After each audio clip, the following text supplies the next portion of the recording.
Welcome to Dippin' Dot's case strategy analysis by Strategic Athena Manufacturing. Cynthia Armstrong, Ashley Black, Cheyenne Marqueski, Marichelle Oliva, Serene Bogosian, and Monica Vasquez will be presenting this case.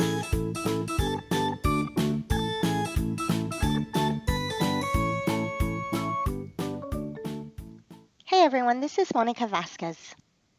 Many of us remember Dippin' Dots from our youth by the slogan as they were the ice cream of the future. But what happens when the future is here and Dippin' Dots hasn't shaped our future as ice cream lovers? They've recently been acquired and are looking for a new strategy to scale from the ice cream you buy twice a year when you're visiting your favorite amusement park to something more substantial. Let's begin by analyzing the general environment.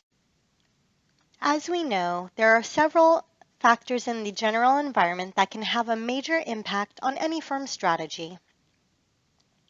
Beginning with demographics, the population that Dippin' Dots serves is primarily located in the U.S. and is aging. We know that there's general concern for fitness and postponement of having children, which is a socioeconomic factor that impacts its customer base. Legal factors include the recent patent litigation and ruling that the patent Dippin' Dots held is no longer valid. Other items to consider are FDA regulations that exist in the environment that need to be followed. Technologically, they were advanced at one time, but have not changed over several decades, resulting in unwanted competition.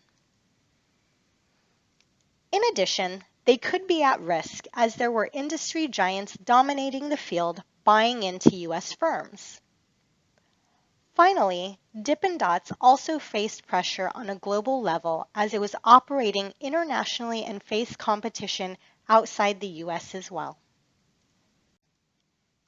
By understanding the Porter's 5 forces in great detail, Dippin' Dots can shape those factors in their favor. The sweet tooth never goes unnoticed. The threat of new entrants is medium-high for Dippin' Dots. Other companies similar to Dippin' Dots are entering in to establish themselves in a once considered niche space.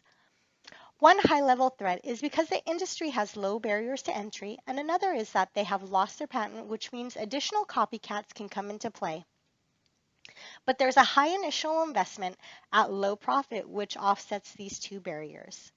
The way to combat this threat is to continue innovation on new products, making the industry more dynamic to enter. Buyers want to buy the best offerings available but pay the minimum price. This puts high pressure on Dippin' Dots' profitability in the long run. The customers are individuals and retail clients that are brand conscious as well as price sensitive. This industry has seen a dramatic increase in additional offerings in the last few years, which has allowed the smaller customer base to have a larger selection of products. To address this, Dippin' Dots can build a larger base of customers. This will be helpful in two ways. It will reduce the bargaining power of buyers, plus it will provide an opportunity of the firm to streamline its sales and production processes. The supplier power of this industry is considered high.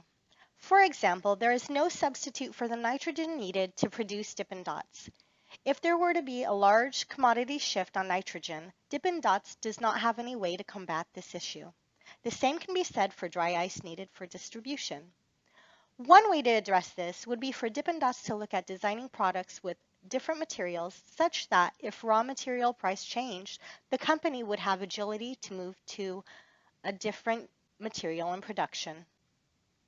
When a new product or service meets a similar customer need in different ways, industry profitability can suffer. The threat of substitute products or service is medium-high for Dippin' Dots. Dippin' Dots has to be conscious and ask the question who they're really up against. There are zero switching costs for potential customers to decide on a funnel cake or soft serve while the customer is enjoying their destination. If the potential customer is price conscious, they will go for the low-cost option versus the premium experience that Dippin' Dots provides. Finally, Dippin' Dots must be wary of the companies that are offering a cheaper product in this highly competitive market. Competitors, both large and small, are continuing to come in looking to take market share away.